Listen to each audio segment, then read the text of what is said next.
And that's that.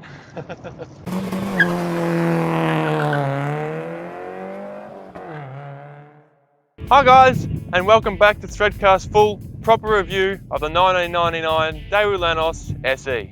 Now before we get started, I thought I should point out some of the modification that this car's got, such as this LED light bar, this media head unit, 4 new speakers, but they're hidden behind the standard grills. Right, so now that that's done, I can show you this car's practical side, starting with the boot, which is bigger than what you'll find on most Super Minis. And as you can see, it goes in quite a long way, so you can fit a lot of stuff in there. And it's also got this removable parcel shelf, so you can fit larger items in there.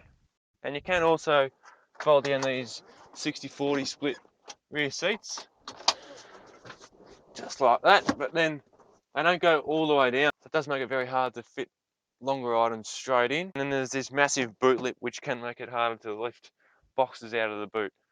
And then when it comes to getting into the back seat, all you do is just pull this lever on the side of the chair, fold the seat forward, and then just jump in.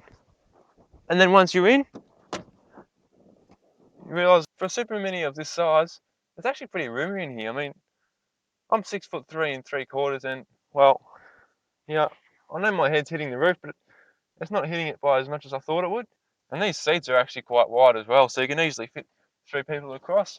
Now, if you do have the middle seat, it is a little bit higher, so headroom is a little bit worse. But as you can see, I've still got plenty of knee room, and there's also plenty of room for other people's feet as well. So that's credit to the Daewoo engineers. And then once you jump inside, you realise that it's actually pretty roomy in here.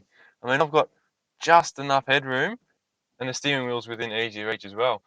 Now, to get comfy, you have to use the old lever, pull yourself forward method, just to find your right driving position within a certain amount of notches along the tracks.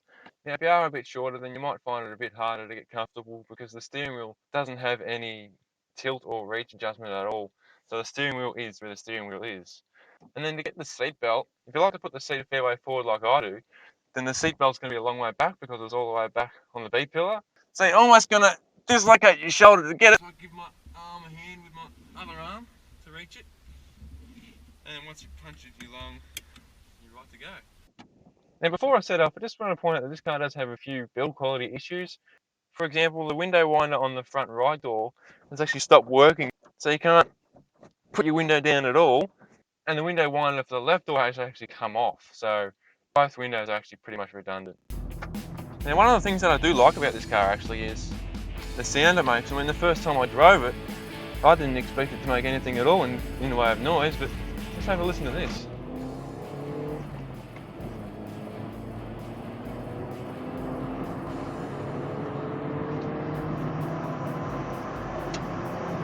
Yeah, it sounds alright. And it also goes alright. I mean, for a budget Super Mini of the late 90s, it really goes alright, sounds alright. So I'm really quite impressed with this car.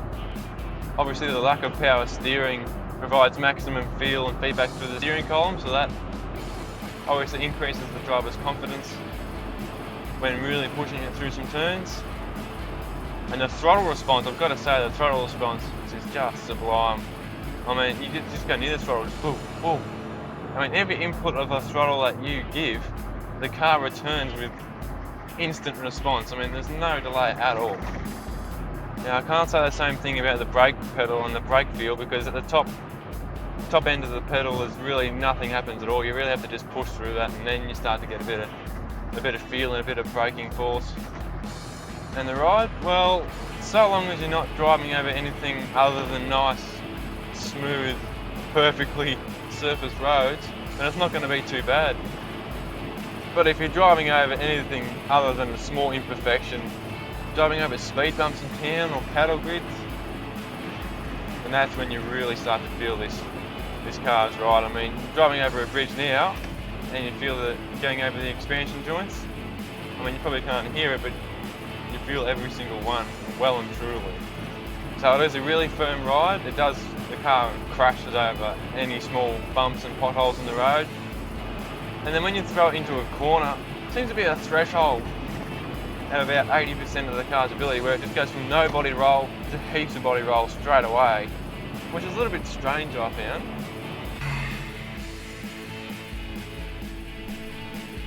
Now this is the Daewoo Lanos SE model, so it's just the standard edition model, and it's got a 1.5 litre naturally aspirated straight 4. And that produces about 63 kilowatts at about 5,400 RPM and 130 newton meters at 3,400 RPM.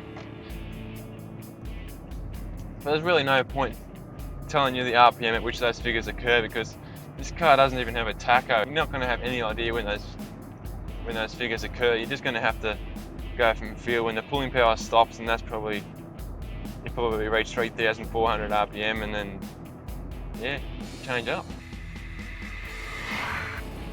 Now driving on a back road like this, the more you push, the more you find out that the car doesn't really like to be pushed hard in the corners at all. Once you get past 80% of the car's ability, you start to fall out of the seat, because the seat provides bare minimum bolstering, and you end up hanging onto the steering wheel for dear life. So if you just keep it at about 65–70% of the car's ability, then that way you're comfortable, the car's comfortable, and you're still getting all that feel and feedback through the steering wheel, and you're not getting torn out of your seating position either. And if you do push it too hard, then obviously it is going to understeer. This isn't a car that likes to oversteer at all. Now when this car was new, about 16 years ago, you could have picked one up in your dealer for about $14,000 drive away, which is really good, I think. But nowadays, if you're getting a second-hand one, then you'll be looking at about between $1,000 and $1,800.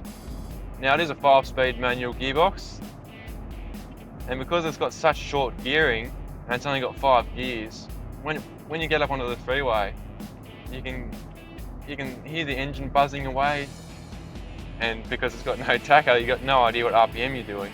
But when it comes to fuel consumption, it's cheaper to pump because it's got such a small fuel tank. It's only 43 litres.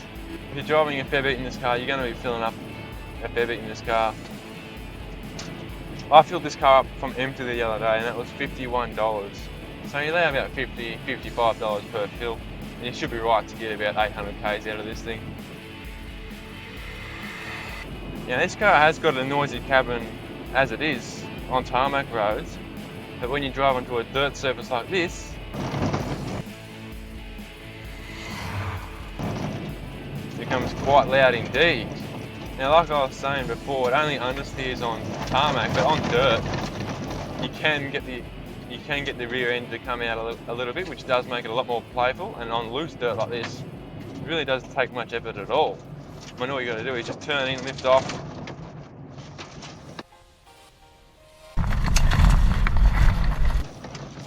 and that's that.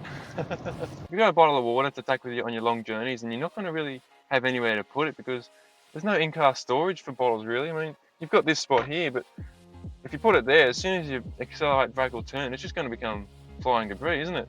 Or you could put it there in front of the gear stick, which is probably maybe a better option. But the door bins are completely redundant. I mean, have a look at this.